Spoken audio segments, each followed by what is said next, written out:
이 시간에는 성경 말씀 마태복음 5장 44절로 45절을 중심으로 해서 편벽됨이 없어진 하나님의 공평, 이런 제 말씀 상고하는 가운데 빛의 은혜 받기를 원합니다.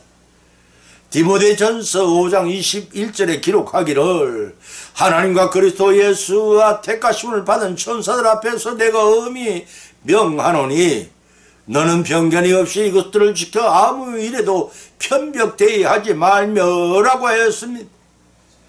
그런데 사람들은 편견을 갖고 곧잘 사람을 차별하는 경향이 있습니다.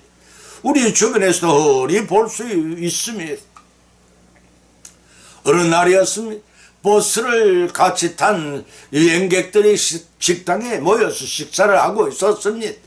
차가 출발하려면 시간이 많이 남아 서로 명함을 나누며 자기소개를 했습니다.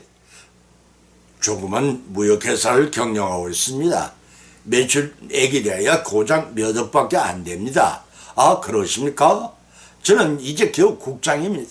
공무원 생활이 뻔한 것 아니겠습니까? 이와 같이 많은 사람들이 자기를 소개하는데 모두 국축한 사람들 뿐이었습니다. 그러던 중 마지막 맨 구석에 있는 사람이 말을 했습니다. 저는 운전을 하고 있습니다. 운수회사를 운영하시는군요. 아, 아닙니다. 월급적인 운전사입니다. 그러자 약속이나 한 듯이 일제히 고개를 돌렸습니다. 직업의 규칙은 없건만 그들은 운전사를 빼놓고 서로 명함을 교환하고 대화하며 웃음에 꽃이 만발했습니다. 그런데 시간이 되어도 차가 출발을 할 기미가 보이질 않았습니다. 모두 수군거리며 운전사를 찾습니다. 그때 구석에 있던 바로 그 운전사가 이렇게 말했습니다. 나를 찾을 필요가 없습니다. 오늘은 왠지 운전하고 싶은 생각이 나지를 않는군요 라고 하더랍니다. 이같이 편견은 차별을 낳고 차별은 적대감을 유발시킵니다. 오늘 이 시간은 차별이 없인 하나님, 편벽이 없이 공평하신 하나님 대해 성경에서 발표한 말씀 본문으로 상고하는 가운데 빛의 은혜 받고 복을 받는 귀한 시간이 되시기를 예수님의 이름으로 간절히 축원을 드립니다. 첫째는 하나님의 성품이 공평하십니다.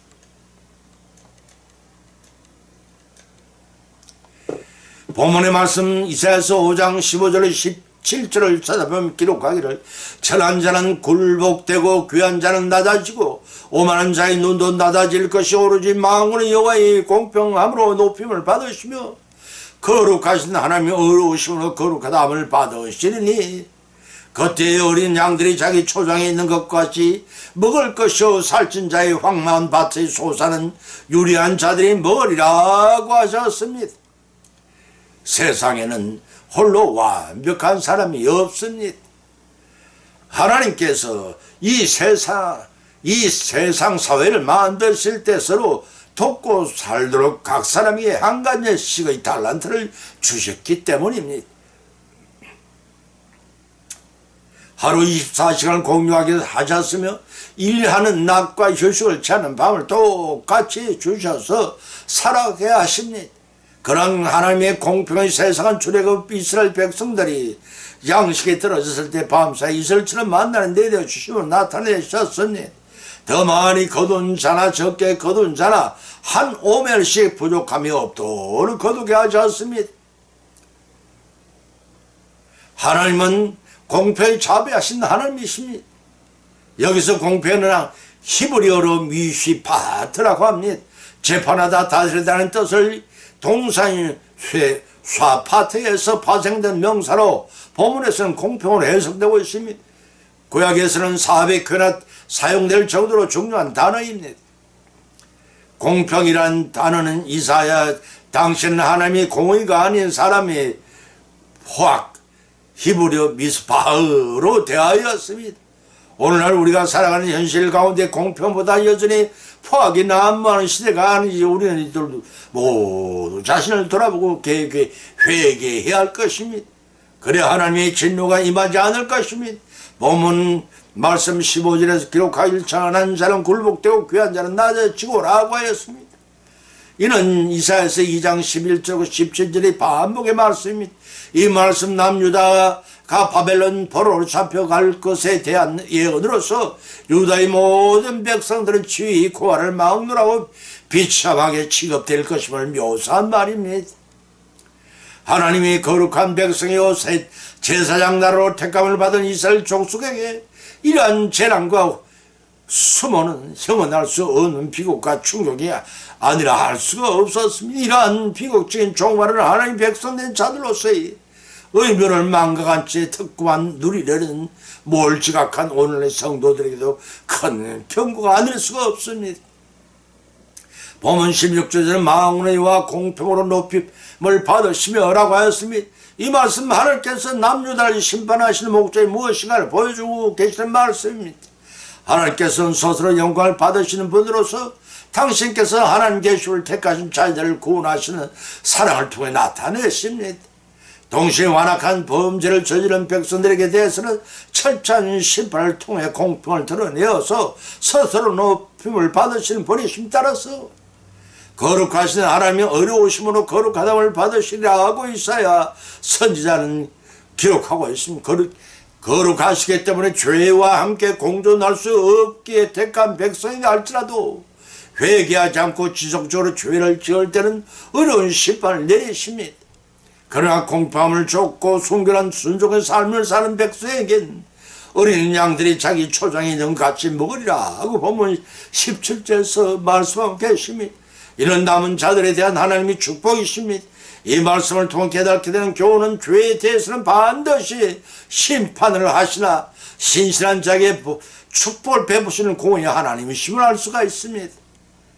공평한 하나님의 성품을 믿고 포악을 버리고 공평하고 순결한 신앙의 삶을 통해 심판 대신에 축복을 받으시니 우리 모두의 삶이 되시기를 축원드립니다. 두 번째는 악인과 선인으로 함께 돌보시며 공평하시다고 했습니다. 마태복음 5장 44절 5절 45절을 찾아보면 기록하기를 나는 너에게 이르노니 원수를 사랑하며 너희를 핍박하는 자를 위해 축복하라. 이같이 안적 하늘에 계신 너희 아버지야 아들이 되리니 이는 하나님이 그 해 태양을 악인과 선인에게 비추게 하시며 비를 의로운 자와 불의한 자에게 내리심이니라 하고 밝히고 계시니 본문 43절 48절에 걸친 말씀은 이웃사랑이 가는 것으로서 율법에 대한 세계관과 바리새인의 해석보다 훨씬 포괄적이고 엄격하다는 공통점을 지닙니다. 다시 말해 서기관들과 바리새인들은 율법의 의무에 중시하여 지극히 형식주의인 태도에 빠졌다면 예수님께서 율법의 참된 의무와 근본 정신을 강조했습니다. 그래야 마음 중심으로부터 우러난 순종의 자세로서 하나님의 계명을 준행하도록 교훈하고 있습니다. 따라서 예수님이 제시하시는 하나님 나라의 율법과 윤리는 겉으로 드러난 행동뿐 아니라 속에 감춰져 있는 생각과 그 행위의 결과와 그 마음의 동의를 훨씬 더 중요하게 여기고 있다는 것입니다. 때문에 예수님께서 맨 마지막 조항에 우리 이웃 사랑의 법을 교훈하셨습니다. 그것은 성도 최고의 윤리가 사랑이며 율법의 사랑이며 율법의 궁극적인 완성 역시 사랑에 의해 성취되기 때문인 것입니다. 따라 성도가 율법의 모든 조항을 열심히 준수할지라도 예수님께서 사랑으로 통치하시는 하나님 나라의 최고의 법을 지키지 않는다면 불법을 행한 자라 할 것입니다. 바리새인과 서기관처럼 형식적인 의와 수준에 불과할 것입니다. 인간은 다 같이 한 번 하나님의 창조되었기에 하나님과는 수직적인 관계를 형성하고 사람과 사람 사이에는 수평 관계를 가지고 더불어 살도록 섭리하셨습니다. 그러므로 우리는 하나님의 관계만 치중하지 말고 동시에 인간끼리의 관계에서도 하나님의 법과 진리에 따라 바른 관계를 가져야 한다는 것입니다. 따라서 우리는 본문 말씀을 통해 크게 세 가지를 교훈받을 수가 있는데 그 첫 번째는 세상 사람들은 단지 남을 해치지 않기만 해도 스스로 선하다고 여기지만 적극적으로 이웃의 유익을 도모해야 비로소 하나님이 기뻐하시는 자가 될 수 있다는 사실을 명심해야 합니다. 두 번째는 인간 스스로의 성품과 의지로는 결코 하나님의 법과 윤리를 준수할 수가 없습니다. 왜냐하면 로마서 3장 9절로 18절에 밝힌 것은 죄 때문입니다. 따라서 성도는 예수님 안에 거하는 신비한 연합을 통해서만 하나님께 요구하시는 믿음과 삶의 수준에 도달할 수 있음을 아셔야 합니다. 내 말이 아니라 요한복음 15장 4절로 7절의 예수님 말씀입니다. 그 세 번째는 하나님의 사랑과 이웃 사랑은 불가분의 관계에 있습니다. 때문에 마음과 목숨과 뜻을 다하여 하나님 전인격적으로 사랑하고 동시에 이웃을 자기처럼 사랑해야만 합니다. 이것이 율법과 선자의 강령이라는 사실을 마태복음 22장 36절 40절에서 예수님을 밝히심을 결코 잊지 마시기 바랍니다. 보면 44절에 너희를 사랑하며 기도하라 하고 하셨습니다. 악에 대항하지 말라는 소극적인 교훈을 뛰어넘어 적극적으로 원수마저도 사랑하라고 교훈하십니다. 이러한 원수 사랑 그리스도 교훈의 극치며 예수님께서 친히 십자가를 지심으로 증거해 보이셨습니다. 누가복음 23장 34절에 밝힌 말씀입니다. 따라서 악에게 비겁하게 굴복할 것을 요구한 것이 아니라 마음을 돌이켜 악을 포기케 하는 진정한 사랑으로 승리하도록 그 비결을 가르쳐 주신 것입니다. 그러한 원수까지 사랑하는 자들에게 보면 45절에서는 기록하기를 하늘에 계신 너희 아버지의 아들이 되리니 라고 하였습니다.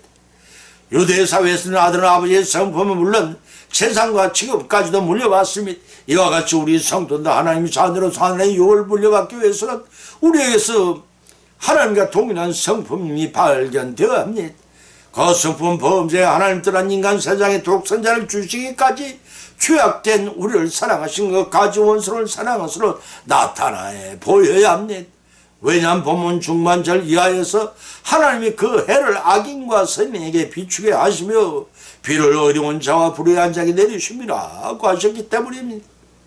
인간이 원수조차도 사랑해야 하는 까닭으로서 영적 아버지 되신 하나님이 악인과 불의한 자에게 해와 비를 주셔서 생명을 연장시키는 사실을 알 수가 있습니다. 그러나 여기서 중요한 사실은 악인과 불의한 자에 대한 하나님의 관심은 창조주로 일반적인 관심이지 구원에까지 이르게 하신 아버지의 관심이 아니라는 사실을 아셔야 합니다.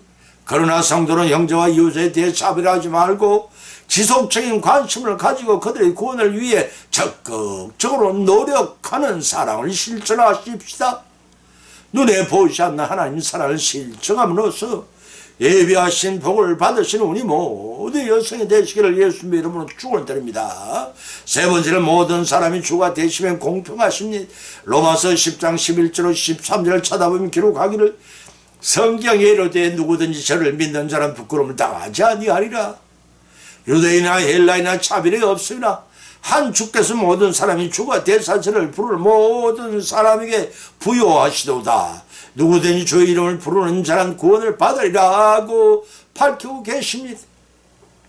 하나님은 이스라엘 백성들만의 하나님이 아니십니다. 하나님을 사랑한 모든 사람이 하나님이십니다. 민족과 피부, 색깔과 종파를 초월하신 만인의 하나님이십니다. 더 강부비한 의미로 하나님의 형상으로 대초에 창조하신 아담의 후예들의 온 인류를 하나님이시오 특별한 의미로 택함을 입은 사람들의 하나님이시지만 하나님은 공평의 하나님이신지라 모든 사람이 주가 되십니다. 동시에 하나님의 천진만물의 말씀을 창조하셨으며 지금도 살아계셔서 한치 오차도 없이 우주 만물을 운행하시고 통치하고 계시는 전능의 하나님이십니다. 그래서 본문 11절에 기록하기를 성경에 이르되 누구든지 저를 믿는 자는 부끄러움을 당하지 아니라고 하셨던 것입니다. 인간의 생사화복을 주관하신 하나님이신지라 택한 성도는 버리지 아니하시며 끝까지 구원의 길로 인도하시며 저 천성 도착할 때까지 과호하시며 인도하시며 그 길을 형통케 하십니다. 때문에 대적들로부터 비웃음을 당하거나 부끄러움을 당치 않게 하시는 하나님이십니다. 그러나 사랑의 배려에 대해 본문 12절은 유대인이나 헬라인의 차별이 없음이라고 하였습니다. 이 말씀 믿음에 매는 서민을 차별하는 유대인이나 헬라인 등 이방인들이 배제되지 않는다는 뜻입니다. 이 말씀 불신앙적인 유대인에 대해 구원받은 이방인들이 자칫 범할 수 있는 교만에 대한 경고이기도 합니다.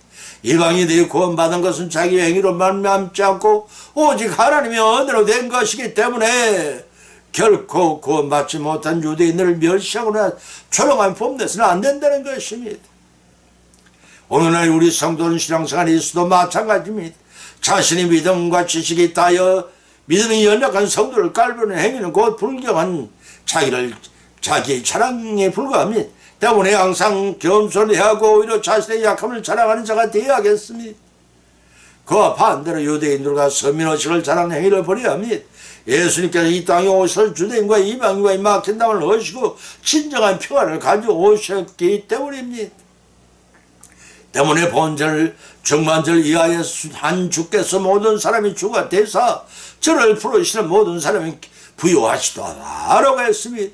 로마서 2장 19절 37에 의하면 하나님이 유대인의 하나님이신 뿐만 아니라 이방인의 하나님이 되신다고 밝히고 있습니다. 그뿐 아니라 할례자나 무할례자나 구별될 수 없음을 강조했습니다.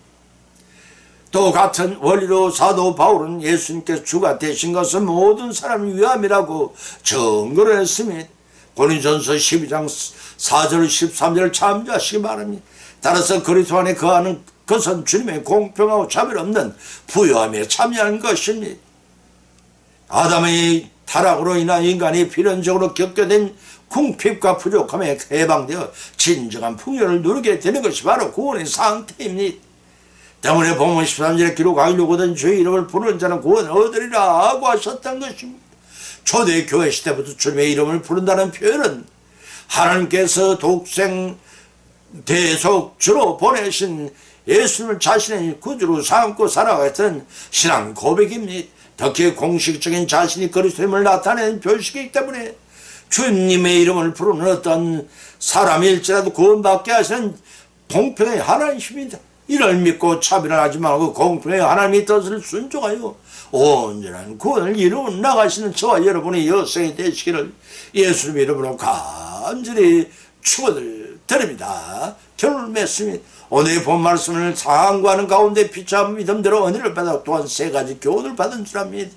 그 첫 번째는 편벽됨이 없이 공평하신 것은 하나님의 성품이십니다. 그 성품을 담고 따라 포악을 버리고 공평하고 성결한 삶을 통해 심판대의 대신에 축복을 받으신 우리 모두가 되라는 것입니다.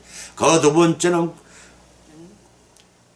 공평한 하나님은 악인과 선인과 함께 돌봄이 공평하다는 것입니다. 우리도 하나님의 성품을 본받아 형제와 이웃을 차별하지 말고 지속적으로 노력하여 그들을 구원으로 인도하여 예배하신 하나님의 상급과 복을 받으라는 것은 그 세 번째는 편벽됨이 없으신 공평한 하나님의 모든 사람이 주가 되시는 공평의 하나님이십니다.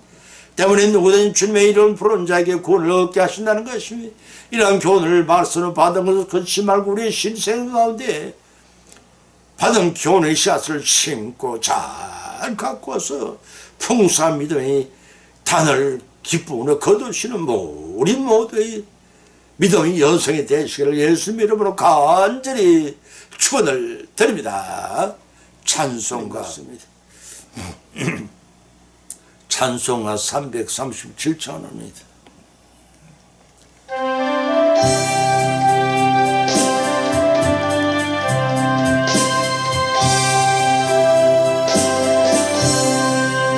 내 모든 시험 무거운 짐을 주 예수님 앞에 아뢰이며 근심의 사이 날 돌보사 내 근심 모두 맡으시네.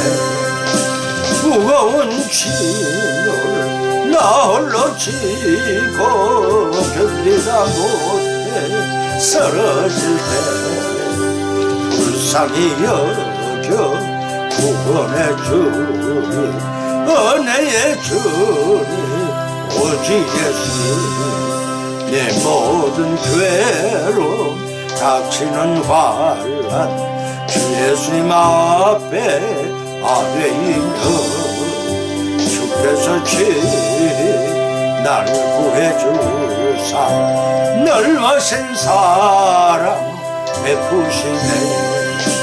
무거운 짐을 나 홀로 지고 견디다 못해 쓰러질 때 불쌍히 여겨 구원해 주님 은혜의 주님 오직 예수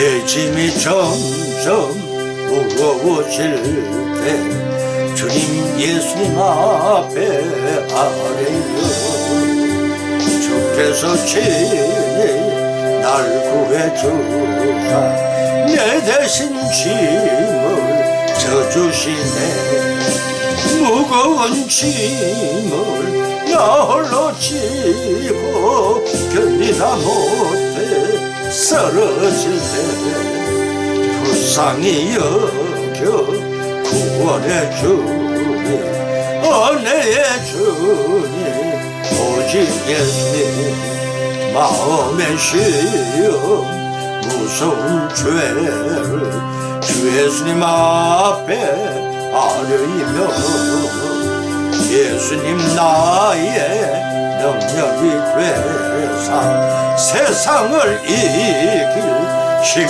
주시네 무거운 짐을 나 홀로 지고 견디다 못해 쓰러질 때 불쌍히 여겨 구원해 주님 은혜의 주님 오직 예수님